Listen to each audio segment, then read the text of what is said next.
assunto agora é saúde. Você é daquelas pessoas que está sempre sentindo uma dor aqui, uma dor lá?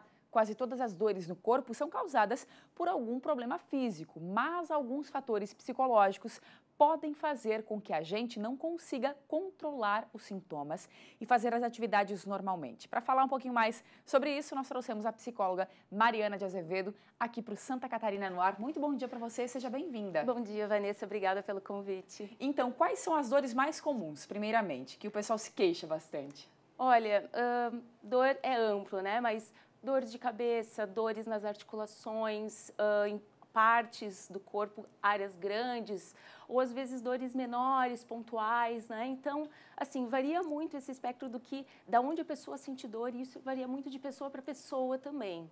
E o que faz com que a pessoa sinta essas dores? A gente tem aqui algumas informações que vão aparecer no telão, porque tudo isso ajuda. Olha só, estresse, ansiedade, isso pode sim se transformar numa dor física, por exemplo, doutora? Então, dor é uma experiência sensorial e ou emocional que pode estar associada a um dano real ou potencial em alguma parte do corpo, né? Então, potencial pode ser que não seja um dano de fato. E a dor crônica acontece com aquela dor que ela não é como a dor aguda, que você bate, ela vem, você procura médico, ou põe um gelo, ou passa um tempo e ela vai embora. Não, ela persiste, ela tem duração variada, ela tem intensidade variada.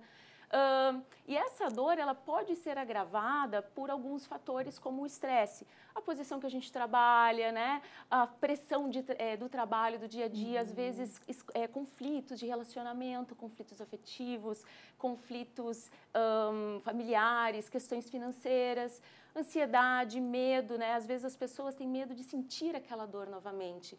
Então tem uma série de fatores, hábitos de saúde também, né? Alimentação, consumo de algumas substâncias, enfim, então isso tudo pode de fato agravar. E isso pode atrapalhar no rendimento da pessoa também. Exato, Mariana. E aí acaba sendo uma bola de neve, porque a pessoa gera essa insegurança, ela não consegue performar, ela não consegue desempenhar, realizar suas atividades, e aí acaba fazendo com que a dor surja, né? Porque isso vai levando ao estresse. Então a pessoa vai realmente, uma coisa vai levando a outra e isso acaba se alimentando. Né? E tem um momento que a gente pode saber, por exemplo, que essa dor realmente ela não é só física, né? Ah, uma dor aqui que não é, mas muito do psicológico. Quando eu descubro isso, quando eu tenho esse estado em saber que realmente eu preciso de uma ajuda psicológica, por exemplo, né? Para tratar muito além, lá no meu interior.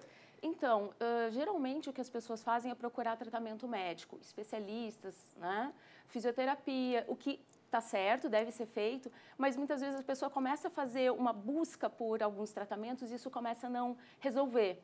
Então, é importante considerar esse quadro de dor crônica e falar a respeito disso com o seu profissional de saúde para levar aí a uma atuação mais ampla, né? Mais integrada em termos de tratamento, né? Porque aí a gente tem as opções também, né? Porque a dor é uma manifestação importante do corpo dizendo que tem alguma coisa errada, tem um conflito acontecendo.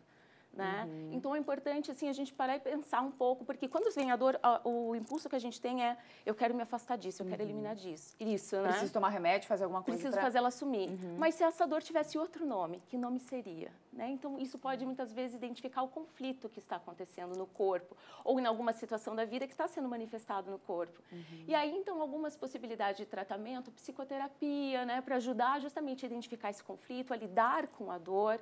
Fisioterapia, atividades físicas com recomendação, sono saudável é imprescindível e, claro, o que a gente chama hoje de práticas integrativas e complementares, como acupuntura, meditação, mindfulness, essa ação integral, né, mais multidisciplinar, pode realmente ajudar a tratar a dor crônica, porque ela pode não ter cura, mas ela tem tratamento. Tem tratamento, a diminuir, para termos uma vida mais tranquila, digamos assim. Manejar, aprender a lidar com isso para ter qualidade de vida. Em muitos casos também, agora tem uma questão assim, que quando alguém tem algum membro amputado, por exemplo, e sente dor, isso tem a ver também, sente dor, muita gente fala, amputei de repente a mão, enfim, mas sinto, já ouvi relatos de pessoas assim, mas sinto dor ainda, ou sei lá, coceira, enfim, nesse desse membro que foi amputado. Isso também tem a ver com a ligação psicológica? Isso tem mecanismos neurológicos, neurofisiológicos envolvidos, que é um pouco mais complexo. É importante você direcionar isso para o seu profissional, sendo caso uma pessoa que passa por esse tipo de situação, ela geralmente recebe esse tipo de informação sobre como lidar com isso, né? Então, é uma questão um pouco diferente. Que aí engloba um outro aspecto. Um olhar. Entendi. Mas o acompanhamento psicoterapêutico ele pode ser importante porque provavelmente isso veio de alguma questão de um trauma. Então é importante olhar para isso. E é importante dizer também que as pessoas com dor, elas realmente sentem isso. Então aqueles que convivem com essas pessoas, levem isso a sério, acolham e ajudem essa pessoa a buscar essas formas de tratamento, porque isso é muito importante. O acolhimento muitas vezes já é, sabe, uma grande forma de atuar junto no tratamento. E o nosso interior diz muito a nosso respeito, né? Como a gente está comentando das dores, isso acaba refletindo na dor de cabeça, e isso pode se agravar para uma coisa mais séria, além de, por exemplo, até uma depressão crônica mesmo, alguma coisa muito mais séria do que uma simples dor de cabeça. Não que isso não seja sofrido para quem tem, porque é ruim, mas algo pior, digamos assim? A dor por si, realmente, como você falou, ela é ruim. Por si só, já é um problema de saúde pública hoje. Mas ela pode estar associada a outras doenças. Então, veja, ela pode levar ainda a outras doenças que são tão severas e difíceis quanto a própria dor em si, como é realmente o caso da depressão. Então, nós sabemos que tem realmente uma associação entre dor crônica e depressão. Uma gera a outra, vice-versa, né? Então, por isso que é importante realmente escutar o que a dor está dizendo, que conflito que está acontecendo, o que precisa ser equilibrado e buscar ajuda para lidar com isso antes que realmente a situação vá se agravando. Muito obrigada pela presença aqui no Santa Catarina no Ar. Vanessa. Bom dia para você, viu? Bom dia. Bom dia.